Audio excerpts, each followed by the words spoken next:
Ser Podcast.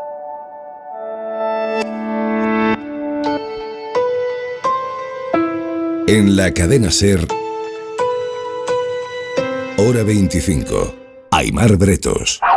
Empezamos a cerrar este jueves con un dato tremendo que hemos conocido hoy. La pobreza severa afecta a más de 740.000 niños en España. Es uno de los efectos de la pandemia, según la estimación que ha hecho Save the Children, que pide medidas urgentes para no comprometer el futuro de estos críos. Adela Molina, buenas noches. ¿Qué tal? Buenas noches, Aimar. La ONG calcula que un 14% de los menores en España viven en familias que no pueden permitirse comer carne o pescado cada 2 días, pagar la calefacción o la vivienda. Han hecho la estimación basándose en los datos del INE que hemos conocido esta mañana en la encuesta de condiciones de vida y que reflejan el impacto de la crisis sanitaria, especialmente en los hogares que ya estaban en una situación precaria y en las familias con niños. Agustín Conde es presidente en España de Save the Children. Los menores de 16 años vuelven a ser el grupo de edad en que la pobreza es más elevada en nuestro país, y esto es una anomalía. La pobreza se ceba especialmente con las familias monoparentales, que son el rostro más severo de la pobreza en nuestro país. Y a esta hora varias decenas de personas protestan por el precio de la luz. La Organización de Consumidores Facua les ha convocado en medio centenar de ciudades para reclamar medidas que abaraten el recibo, que ha subido un 35% en un año. En la concentración de Madrid, frente al Ministerio de Transición Ecológica, allí está Eladio Meizoso. Buenas noches, Eladio. Hola, buenas noches. Pues se está disolviendo ya esta concentración a la que han asistido menos de un centenar de manifestantes ante la sede del Ministerio de Transición, como dices. Casi todos los asistentes con pancartas en las que podían leerse, entre otras cosas, las eléctricas nos roban, el gobierno su cómplice, empresa eléctrica pública ya, eléctricas nada éticas o nadie sin luz. Una concentración tranquila, más silenciosa que lo que suelen ser actos de este tipo, aunque con algunas consignas. Los asistentes explicaban su asistencia con argumentos similares a los planteados en la convocatoria, la sensación de que los precios de la luz son más altos de lo que debieran y que el gobierno debería actuar. Y se traslucía cierto desencanto por la escasa presencia de manifestantes. Todo el mundo se queja del precio de la luz, pero parece que nadie quiere movilizarse, ha dicho alguno. Más de 27.000 nuevos contagios de coronavirus ha contabilizado hoy el Ministerio de Sanidad. La incidencia sigue subiendo y ya duplica el riesgo extremo. Está en los 500 casos por cada 100.000 habitantes. Aumenta 31 puntos desde ayer, aunque la subida parece ralentizarse especialmente entre los más jóvenes. También suben las hospitalizaciones. En planta hay 238 pacientes más. La ocupación roza el 4% y en UCI 40 más. Las camas ocupadas en cuidados intensivos suben hasta el 9%, aunque en Cataluña ya alcanzan el 25%, una de cada 4. La buena noticia, como cada día, nos la deja el proceso de vacunación. España roza los 23 millones de vacunados con la pauta completa. Es más del 48% de la población, una cifra superior a la que tiene Estados Unidos. Alemania sufre las inundaciones más graves de las últimas décadas en ese país. De momento se han confirmado 49 muertos, entre ellos 2 bomberos, aunque hay varias decenas de desaparecidos. Hay miles de personas sin luz, se han derrumbado casas, inundado garajes y las comunicaciones por carretera están siendo muy difíciles. La canciller Merkel, de visita en Estados Unidos, dice que está conmocionada. Es realmente una catástrofe. Estoy conmocionada por la catástrofe que tienen que soportar tantas personas en las zonas inundadas, en las cuales hay personas en peligro que han sido salvadas o lo serán de los tejados. Lamento mucho la pérdida de vidas en esta catástrofe. En Bélgica, además, hay 6 fallecidos por las lluvias torrenciales. Lo peor está en Valonia, que linda con Alemania. En Lieja, la quinta ciudad del país, que tiene 200.000 habitantes, la alcaldesa ha pedido a los vecinos que se vayan o que se refugien en los pisos superiores de las casas ante la amenaza del desbordamiento del río Mosa. Se espera que el agua alcance el 1,5 metros de altura.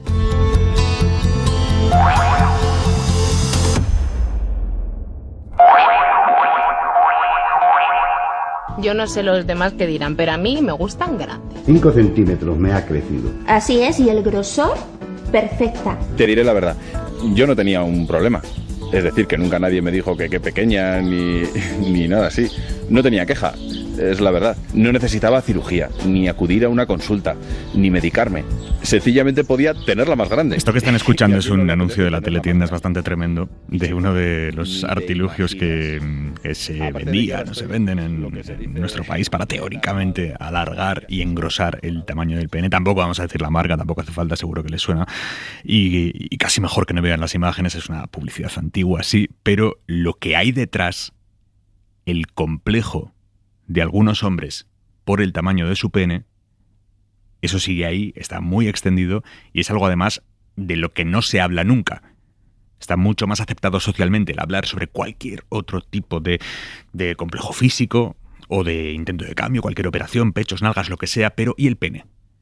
Y los complejos asociados al pene. Hora 25. Con Aimar Bretos.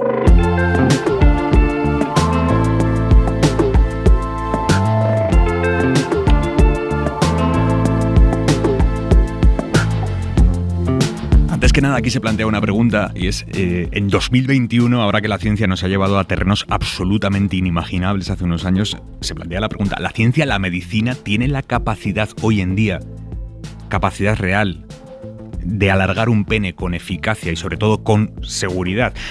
Vamos a preguntárselo a un urólogo que sabe de esto, doctor François Peinado Ibarra, jefe de urología de la clínica Ruber de Juan Bravo en Madrid. Buenas noches, doctor. Hola, buenas noches. ¿En 2021 se puede alargar quirúrgicamente un pene con garantías? Sí, bueno, se puede hacer sin ningún problema, pero con una limitación de las expectativas. Hay que ser muy serio con el paciente, porque la mayoría de los pacientes acuden a nuestras consultas queriendo cosas que son absolutamente imposibles. Se puede alargar el pene en función de la anatomía de cada paciente. ¿Qué significa eso? Que habrá pacientes que podamos conseguir 1 centímetro y otros pacientes que podamos conseguir 3,5. Pero algunos pacientes que piden 8 centímetros o 10, pues desde luego le adelanto que es absolutamente imposible conseguirlo, como aparecen en muchísimas publicidades que vemos en Internet. ¿Y cómo se hace esto? Bueno, la principal técnica quirúrgica que empleamos es seccionar el ligamento suspensorio del pene. Es decir, el pene cuelga del pubis y está atado a un ligamento. Realmente lo que no hacemos es alargarlo, sino extraerlo. Es decir, el pene, una parte del pene está escondida por dentro y lo que hacemos es extraerlo para que se visualice muchísimo más. ¿Cuál es el perfil medio del paciente que se somete a una operación así?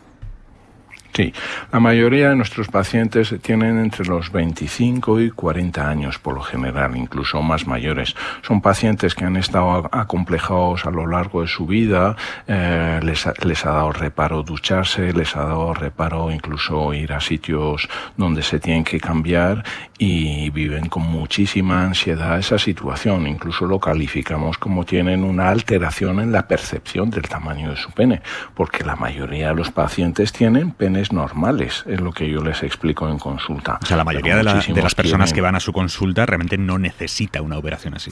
No, en absoluto, yo se lo digo. Además, tiene usted un pene normal, es decir, el tamaño del pene normal en flacidez, con todos los estudios, tanto publicados como los que realizamos, en flacidez está alrededor de 9,5 centímetros más o menos, en erección suele ser 13,26, yo les mido el pene, les hago todos los estudios pertinentes y les digo, no lo necesita. ¿Usted o sea que quiere? Realmente Perfecto. hay mucho complejo irracional. Sí, es una dismormofobia, como lo llamamos, es una alteración en la percepción del pene. Incluso a algunos pacientes les medimos el pene en consulta con una regla, etcétera, y les digo, mire, su pene mide estirado, que se parece al pene en erección, pues un ejemplo, 14 centímetros. Me dicen, no, doctor Peinado, mi pene mide 18. Por ejemplo, les digo, no, mire, en el momento actual mide tanto, en flacidez tanto. Lo que pasa es que la gente no tiene visión de lo que debe medir el pene. Y luego también Internet, la pornografía, la asociación con la masculinidad ha hecho muchísimo daño en ese aspecto. José, buenas noches.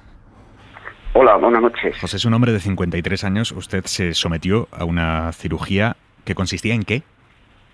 Pues vamos a ver, yo tenía inicialmente unos problemillas, de toda la vida, porque me consideraba que tenía el pene pequeño y tenía mucha ansiedad, mucha depresión.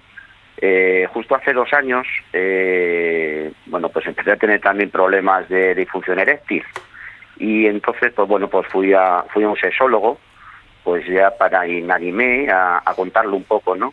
Entonces el sexólogo, pues bueno, pues estuvo dándome unas terapias para ver si mejoraba esta disfunción eréctil. Yo seguía con el tema también de la longitud del pene y bueno, pues no conseguí hacer nada. Bueno, perdí unos meses de terapia y luego pues acudí a la consulta del doctor Peinado y entonces le expliqué el tema de las dos cosas que tenía, la disfunción eréctil que era reciente y también pues que tenía una longitud para mí corta, ¿no?, del tamaño de pene. Y entonces, bueno, estuvimos inicialmente con tratamientos farmacológicos, incluso también me puso unas inyecciones que me dio un poco de dolor y no la pude aguantar. Y entonces me ofreció la posibilidad de hacer una cirugía combinada para alargar el pene y también solucionar el problema de la disfunción eréctil. Y me puso una prótesis de pene. Entonces, digamos, me hizo un tratamiento, bueno, pues combinado de esas dos cirugías. Y bueno, la verdad que estoy súper contento y me ha dado la vida. Yo estaba antes pues con mucha ansiedad, con depresión, vamos, no dormía bien, mi relación con la mujer era muy mala y bueno, pues ahora estoy bastante feliz, y es lo que le puedo decir. José, muchísimas gracias. Sí, también quería decir una cosa. Luego, después de ese tratamiento, pasado ya un tiempo, aproximadamente 4 meses, pues me hizo también un engrosamiento de pene, que eso todavía me ayudó un poco más con unas inyecciones de ácido hialurónico, y eso me hace, bueno, pues ahora que me veo en el espejo y vamos, me gusta a mí mismo. José, aclarado todo queda. Muchísimas gracias. Buenas noches. Gracias a ustedes, un abrazo.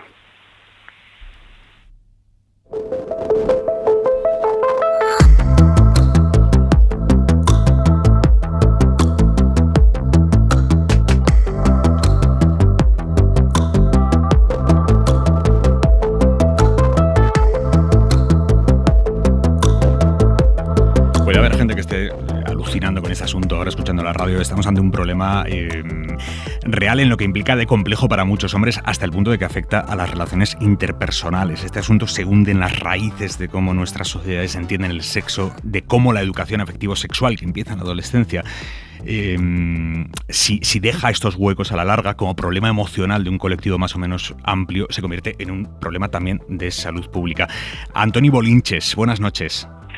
Hola, buenas noches. Psicólogo clínico especializado en sexualidad humana. Y Miren Larrazábal, presidenta de honor de la Federación Española de Asociaciones de Sexología, trabaja en el Instituto LIX de Urología. Buenas noches. Hola, buenas noches. Les planteo, ¿qué lleva a un hombre a intervenirse quirúrgicamente para conseguir más centímetros? ¿Estamos ante una cuestión física o ante una cuestión psicológica, como nos decía el urólogo? Bueno, yo primero cedería la palabra a Miren, porque como ha sido mi presidenta cuando yo era miembro de la Junta Directiva de la FED, y me encanta reencontrarla, y para mí tiene una autoridad óptima para hablar de estas cuestiones, estoy encantado de escucharla. Pues no se hable más, señora Larrazábal. Bueno, buenas noches, muchísimas gracias por invitarme y muchísimas gracias por estas palabras de Tony, que son una maravilla. A ver, ¿qué cosas puede llevar a un hombre a realizarse esas cirugías, ¿no? En primer lugar, hay un tema que puede ser funcional. Es decir, hay varones que tienen un pene que puede tener problemas para la penetración, que puede no ser funcionalmente el adecuado, ¿no? En la mayoría de los casos, y ya lo dirán nuestros colegas, otros urólogos, andrólogos que nos acompañan, ¿verdad? Muchos varones de los que se acercan para alargar, o sea, a un tratamiento para alargar su pene o engrosarlo, no tienen un problema realmente funcional, es decir, que es un pene perfectamente capaz de alcanzar la penetración y perfectamente funcional, ¿no?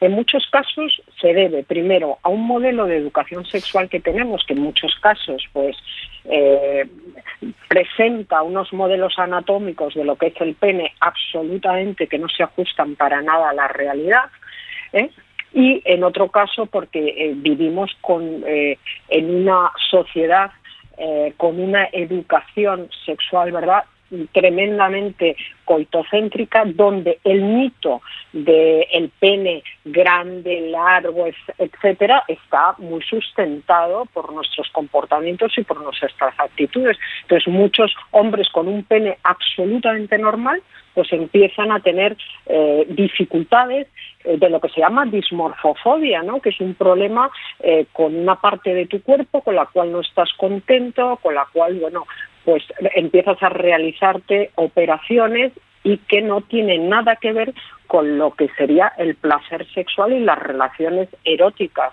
con otras personas, ¿no? ¿Lo comparte, doctor Bolinches? Sí, bueno, poco que añadir a lo que dice. Miren, es cierto, estamos en una sociedad falocrática y el modelo o la aspiración del hombre, por resumirlo en dos conceptos clarísimos, es pene grande y pene potente. Y si tengo el pene grande y potente, me autoafirmo sexualmente.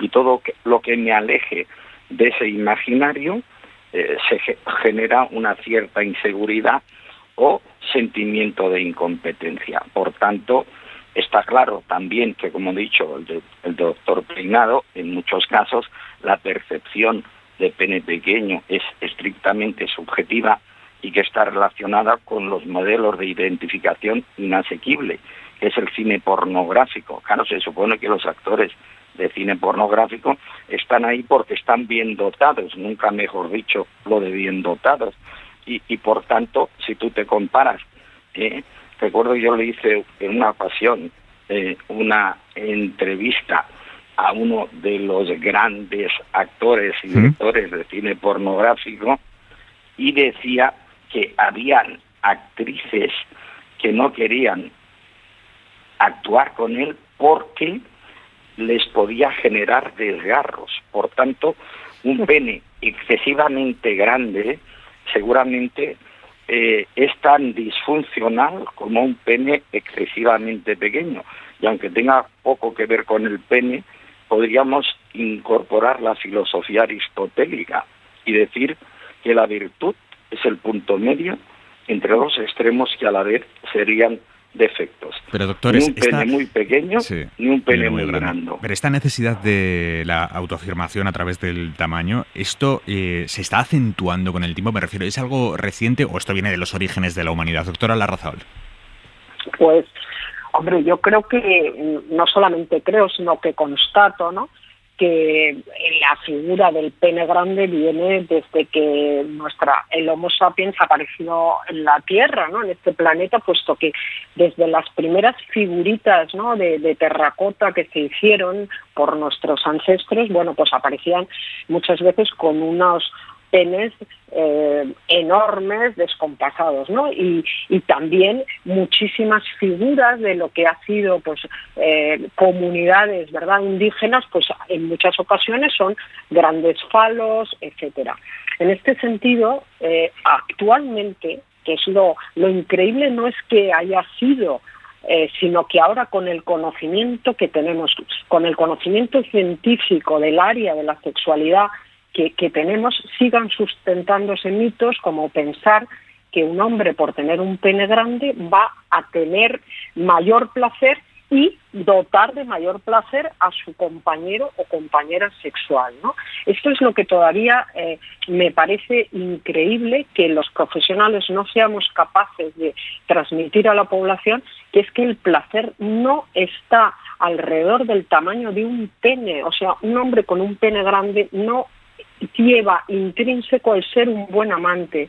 Las artes amatorias son otras, la erótica es otra, y la sexualidad hay que quitarle ese sentido de que sea tan falocrática, tan coitocéntrica, que nos da a todos y todas muchísimos problemas, ¿no? Y dentro de esta sociedad falocrática y en la ambición de la autoafirmación a través del tamaño, entiendo que hay mucha gente que cae en auténticas estafas a través de Internet. Doctor Bolinches.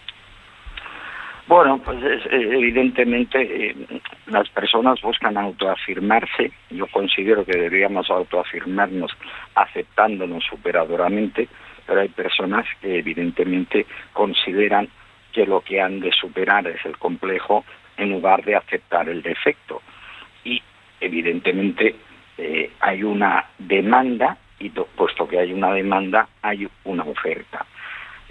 Yo soy de los que considero que todo lo que podamos resolver por vía de autoafirmación psicológica y de potenciación natural de nuestras competencias, entre las cuales las sexuales, deberíamos tener claro que un pene en erección a partir de los 10 centímetros está facultado para practicar todas las posiciones coitales, quizá excepto la posición de cuchara y la posición de lo que se conoce comúnmente como 4 patas o el perrito. Pero para todas las demás posiciones coitales, con 10 centímetros tenemos bastante. Y como ha dicho el doctor Peinado, el promedio de un pene en erección es alrededor de los 13 centímetros. Pero es que curiosamente la profundidad de una vagina promedio es de 14 centímetros. O sea, se supone que la naturaleza nos ha dotado para poder compenetrarnos, nunca mejor dicho. Entonces yo lo que planteo es la autoaceptación superadora de nuestros atributos sexuales y mejorar nuestra autoestima, nuestro autoconcepto y nuestra seguridad personal. Y eso es lo que genera la competencia sexual. Con las publicidades engañosas y poco rigurosas hemos de ir con mucho cuidado. Para eso están, como decía muy bien Miren, los urólogos, los andrólogos. Nunca mejor dicho, pongamos nuestro pene en buenas manos y no nos juguemos la salud por expectativas imposibles de alargar más de lo debido lo que tiene un margen de maniobra, pero un margen de maniobra limitado. Sobre expectativas y sobre psicología sexual, ya que les tengo aquí, quiero preguntarles, hay un estudio reciente de la Universidad de Oviedo con 237 parejas heterosexuales que reveló que en general tanto hombres como mujeres están medianamente satisfechos con sus relaciones sexuales. Los hombres quizá un pelín menos, pero donde más diferencia hay es en la frecuencia de esas relaciones. Ellos se autoperciben, ellos, como personas que necesitan más sexo que ellas. Esto de la autopercepción de los hombres, ¿qué dice de las relaciones? Miren Larrazábal. Bueno, yo en primer lugar, fíjate, me hablas de una muestra de 237. Sí, es muy parejas. pequeñita, muy pequeñita. Es muy pequeña, ¿verdad? Yo te voy a contar lo que yo veo en la consulta diariamente. Primero, claro, todo esto en la base de que lo que necesita un hombre o si está más o menos pues satisfecho con la frecuencia de la relación sexual, también es que hay otro mito tremendo, ¿no? Y es que no hay hombre que se precie, vamos, si eres hombre, macho alfa, en fin, todos estos atributos, ¿no? Decir que tú no tienes suficiente con la frecuencia sexual que tienes, pues casi que te desvaloriza sexualmente y socialmente. O sea, hay que decir que aunque tengas una relación diaria, para ti no es suficiente, ¿no? Porque si no, como que queda mal. Vaya a ser que los demás piensen y las demás que tú no eres una persona lo suficientemente ardiente, ¿verdad? Entonces, ahí también entra todo esto de lo que estamos hablando, que no son más que grandes mitos. En realidad, fíjate, yo lo que veo en consulta no es solamente que hombres estén poco satisfechos con la frecuencia sexual, sino que también muchas mujeres también están. O sea, las mujeres también tenemos un deseo sexual, un derecho al placer que reivindicamos en muchas ocasiones. Y eso de que las mujeres siempre somos las que nos duele la cabeza y las que no estamos, dispuestas y receptivas a la sexualidad, es realmente un mito. Yo encuentro igualmente mujeres que dicen que les gustaría tener más actividad erótica de la misma forma que encuentro hombres. Lo que pasa es que una cosa es la verdad y otra cosa es lo que se dice socialmente. Lo que es valorado es que un hombre siempre esté deseante, que sea, bueno, pues que no sea suficiente con la relación sexual que tiene, ¿no? Y yo creo que ahí está la parte de todo lo que reflejan en muchas ocasiones lo que decimos en encuestas, lo que decimos cuando nos preguntan, ¿no? Miren Larrazábal, presidenta de honor de la Federación Española de Asociaciones de Sexología, Antoni Bolinches, psicólogo clínico especializado en sexualidad humana. Les agradezco muchísimo que nos hayan ayudado a arrojar luz sobre este tema. Gracias, de verdad. Muchas gracias a ti y buenas noches. Buenas noches. Buenas noches.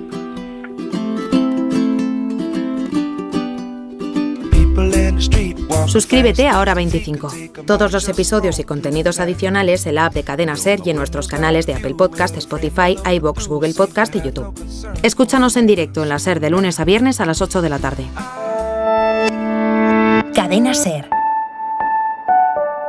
La radio.